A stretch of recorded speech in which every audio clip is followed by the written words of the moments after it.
మందుల ఫ్యాక్టరీ మాకొద్దు, మా సారవంతమైన భూములు ఇవ్వం, ప్రభుత్వం కావాలని బలవంతం చేస్తే ఎంతటికైనా తెగిస్తామంటున్నారు సంగారెడ్డి జిల్లా డబ్బూరు గ్రామ రైతులు. దేశానికి అన్నం పెట్టే రైతులను ఆదుకోవాల్సిన ప్రభుత్వం ఫార్మా కంపెనీల పేరుతో రైతుల గొంతు కోస్తుందని ఎమ్మెల్యే మాణిక్రావు అన్నారు. సంగారెడ్డి జిల్లా న్యాలకల్ మండల్ డబ్బూరు గ్రామంలోని సుమారు 2000 ఎకరాలలో ఫార్మా కంపెనీ ఏర్పాటుకు అధికారులు సర్వేల పేరిట పనులు వేగవంతం చేశారు.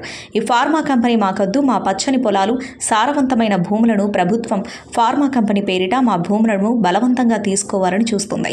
ప్రభుత్వానికి మేమొకటే చెప్తున్నాం, మా గ్రామాలను ఫార్మా కంపెనీల పేరిట కలుషితం చేయడం సరికాదు. మా దగ్గరున్న చిన్న సన్నకారు రైతులే ఇక్కడున్నారు. ఎట్టి పరిస్థితుల్లోనూ మా భూములు మేము ఇవ్వం. ఒకవేళ ప్రభుత్వం రైతులకు ఇబ్బందులకు గురి చేస్తే మేము దేనికైనా సిద్ధమని రైతులు హెచ్చరించారు. 3 గ్రామాల రైతుల భూములను కన్నబిడ్డల్లా పెంచుకుంటున్న భూములను ప్రభుత్వం ఫార్మా కంపెనీల పేరుతో రైతుల గొంతులను కోస్తుందని, పచ్చని పొలాల్లో పండుతున్న పంటలను కాపాడుకోవాల్సిన ప్రభుత్వం దేశానికి అన్నం పెట్టే రైతును కాపాడుకోవాల్సింది పోయి ఫార్మా కంపెనీలు పెట్టి ప్రభుత్వం ఇక్కడ ప్రజల గొంతు కోస్తుంది. ప్రభుత్వం ముందే ఇక్కడ ఫార్మా కంపెనీలు ఉన్నాయి. వాటి వల్ల తాగడానికి నీళ్లు లేవు, భూమి మొత్తం కలుషితం అవుతున్నాయని మళ్ళీ ఇక్కడ ఫార్మా కంపెనీలు పెట్టొద్దని ప్రభుత్వాన్ని కోరుతూ ఎల్లవేళలా రైతులకు అండగా ఉంటారని ఎమ్మెల్యే మాణిక్రావు తెలిపారు.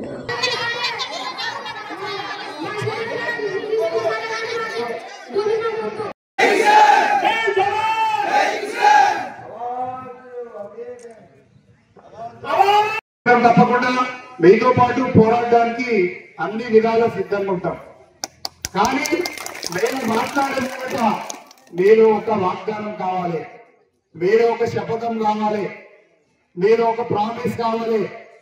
ఎందుకంటే ఈ రోజు మనం మీటింగ్ పెట్టుకున్నాం, రేపు నా పక్కన ఏమవుతుంది, నాదైతే బాగున్నానంటే కుదరదు.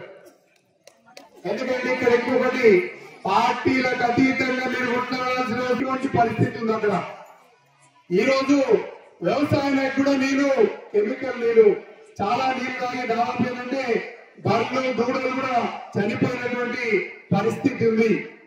కాబట్టి కోనీరులో ఇదే విధంగా ఒక పరిశ్రమ రావడానికి అక్కడ ల్యాండ్ కొనడం జరిగింది.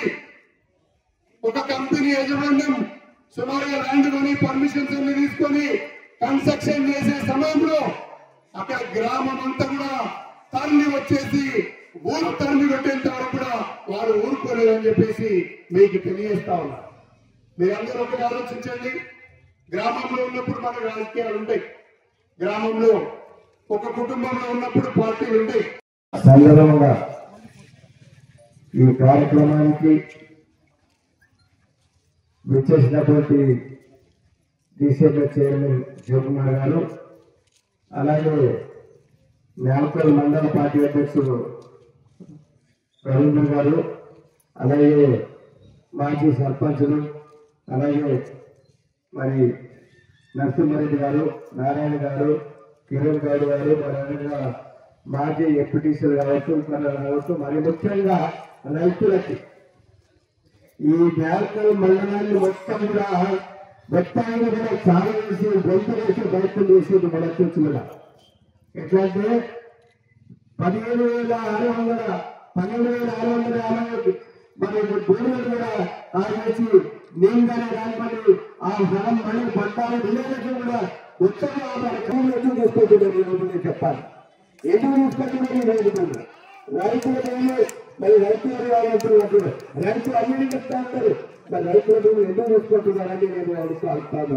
కాబట్టి మీరందరూ కూడా దీన్ని మీరు అది గట్టిగా అందరూ కలిసి చేసినప్పుడే ఐకమత్యం ఉన్నప్పుడే మనం సక్సెస్ అవుతాం. కాబట్టి దయచేసి మీ పేరు మీ అందరికీ ఏంటంటే ఎవరు భూమి పోయినా, ఎవరు భూమి సరిగ్గా వచ్చినా మిగతా వాళ్ళందరికీ ఆపవలసిన పరిస్థితి ఉండదు. కాబట్టి తప్పకుండా మీరందరూ కూడా దీన్ని మనం జీవిస్తామని గతంలో కూడా చాలా వరకు మరి ఇక్కడ ఇంకో దగ్గర కూడా ఇటువంటి కార్యక్రమం ఇంకో దగ్గర జరుగుతుంది, అక్కడ కూడా అందరూ చేస్తున్నారు. కాబట్టి తప్పకుండా మన భూమి మనం కాపాడడానికి ఇప్పుడు ఏదైతే జై కిసాన్ జై జవాన్ అంటున్నారో దాన్ని తప్పకుండా నిలబెట్టుకునే అవసరం మనకు ఉంది. కాబట్టి మీరందరూ కూడా కలిసి మరీ విధాలు మీకు అందరూ చెప్పరు, ఇది ప్రభుత్వాలు ఖచ్చితంగా ఏ ప్రభుత్వాలు కావచ్చు, కానీ మన కన్న తల్లిని మన భూమిని తీసుకొని పోతున్నాం. కాబట్టి దాన్ని కాపాడుకునే అవసరం మనకు అందరికీ ఉన్నది. కాబట్టి ఈ కార్యక్రమంలో నిజంగా కూడా అవసరం వస్తే మీరు మళ్ళీ మాట్లాడితే తప్పుడు అందరితో ముఖ్యమంత్రులు మాట్లాడి కలెక్టర్ రిప్రజెంటేటివ్ ఇస్తానని తెలియజేస్తూ మరి సమావేశంగా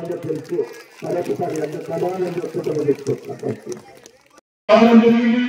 అదేవిధంగా DCMA చైర్మన్ శివకుమార్ గారు, అదేవిధంగా టిఆర్ఎస్ పార్టీ అధ్యక్షులు రవీందర్ గారు, అదేవిధంగా కిరణ్ గారు, నాగన్న గారు, అదేవిధంగా దప్పూర్ మాజీ సర్పంచ్, మల్గి మాజీ సర్పంచ్, ఒట్టి మాజీ సర్పంచులు, వివిధ అందరూ భూనివాసులకు పేరు పేరున ఇక్కడ విచ్చేసిన మా మహిళలకు, మా అన్నదమ్ములకు, అక్క చెల్లెళ్లకు, పెద్దలందరి పేరు పేరున హృదయపూర్వక నమస్కారం. అంటే ఈ రోజు ఫార్మాసిటీ కంపెనీ వల్ల మనం ఇక్కడ మన పక్కన దిగ్మాలుంది నష్టం చేసే పద్ధతి ప్రభుత్వాలు తీసుకోకూడదు. ఎందుకంటే ఈ మండలంలోనే ఉన్న ఫార్మసీ భూమి రాష్ట్రంలో ఎక్కడ కూడా కొరకు భూములు దొరుకుతలేవా వాళ్ళని ఆలోచించాలి. ఇక్కడ మా మండలంలో ఉన్న 3 గ్రామాల ప్రజలు కూడా వాళ్లకు సారవంతమైన భూములు ఉన్నాయి. ఆ భూముల కష్టపడి పంటలు పండించుకొని 3 పంటలు తీసుకుంటున్న ప్రాంత భూములు ఉన్నాయి. కాబట్టి దయచేసి మీరు ఏదైతే ఆలోచన తీసుకున్నా రాష్ట్ర ప్రభుత్వం, ఈ ప్రభుత్వం తీసుకున్న నిర్ణయం తక్షణమే ఎంతకు తీసుకోవాల్సిందిగా ఇక్కడున్న 3 రోజుల తరఫున నేను వాళ్ళకు ప్రత్యేకంగా మీరు తక్షణమే దీనికి ఎంతకు తీసుకోవాల్సిందిగా కోరుతున్నాను. Hi everybody, this is Kiriti Damaraju. Like, share and subscribe to Saira TV. Oh, Saira!